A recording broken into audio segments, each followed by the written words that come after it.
on va donner la parole à Olivier Palmieri, parce que je crois que vous, dans votre réseau, alors je ne sais pas si c'est vous directement, mais je vois votre collègue avec qui vous étiez l'autre jour, donc Michel Desborolin, donc, qui est aussi un ancien inspecteur, médecin inspecteur du travail, et qui maintenant est dans un service interentreprise à Toulouse, donc à Prévaly, qui me disait justement que dans son action, il faisait converger donc à la fois les données d'Everest et puis les données santé-travail. Alors, Olivier, c'est à vous. Vous voulez bien peut-être à la fois non seulement dire comment on s'est connus, mais surtout ce qui est important, c'est dire comment vous prenez les choses. Voilà.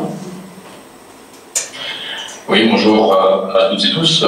Oui, donc on s'est connus au travers d'un dispositif en Occitanie qui s'appelle le dispositif IODA, qui est un observatoire des inaptitudes qui est basé sur des données collectées dans l'ensemble des services de santé au travail d'Occitanie, des 13 départements, et ces données sont collectées pour faire le lien entre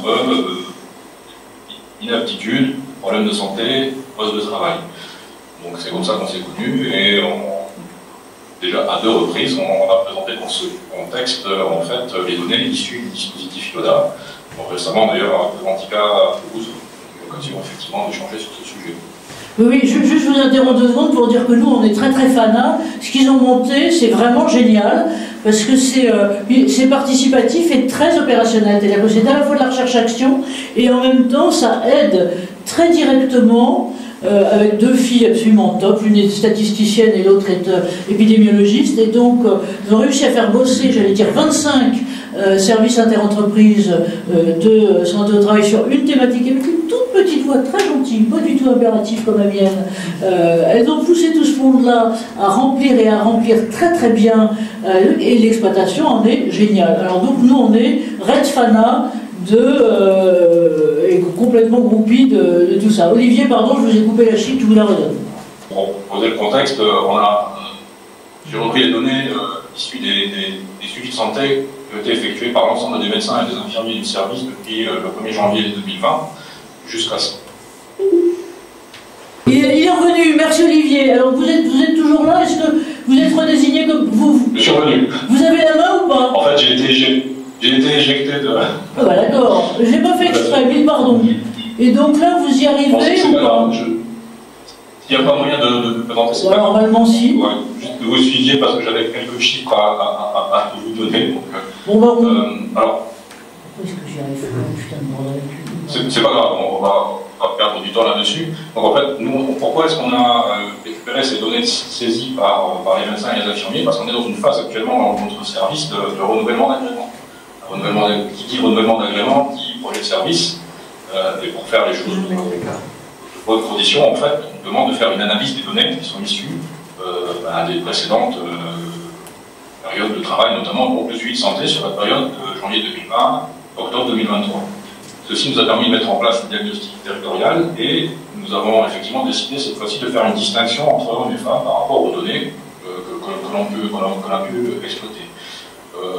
Pour info, les données que je vais aborder en fait sont issues d'à peu près 15 000 visites réalisées entre janvier 2020 et octobre. Combien vous avez dit? 15 000? 15 000? 15 000 visites, oui. Bravo. Oui, 15 000. Alors, on en fait plus de visites, mais ça, je veux dire que c'est sur ces 15 000-là qu'on a pu faire ressortir des données statistiquement exploitables et des données consolidées. Donc, sur ces visites, on a un effectif suivi qui est majoritairement féminin. Nous avons 52% de femmes et 48% d'hommes.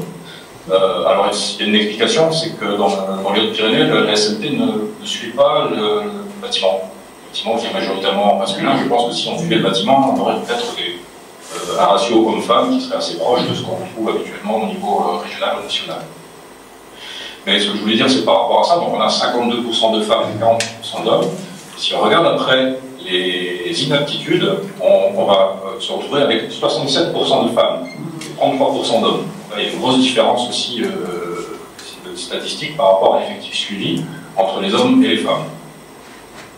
Si l'on regarde le secteur d'activité, ou plutôt le poste occupé par les femmes qui ont dû être reclassées ou licenciées pour cause de santé, on tombe essentiellement sur le secteur de l'aide à domicile, qui est majoritaire.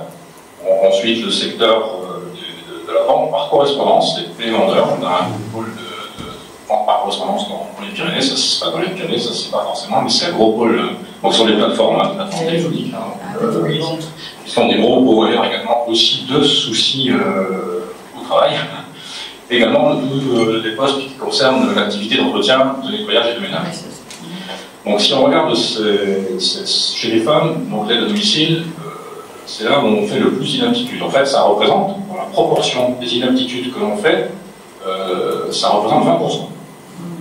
Mais si on regarde après, par rapport à l'effectif global, nous n'avons que 7% entre guillemets de femmes qui travaillent dans ce secteur par rapport à l'ensemble de nos salariés. Mais parmi ces 7%, nous avons donc une surreprésentation des inaptitudes. Ça représente en fait 3 fois plus d'inaptitudes. Si on fait la même chose chez les hommes, ils sont moins nombreux. Là, il n'y a pas de différence. C'est-à-dire qu'on a une proportion d'inaptitudes qui reflète un petit peu la proportion de l'effectif global que l'on suit dans le service.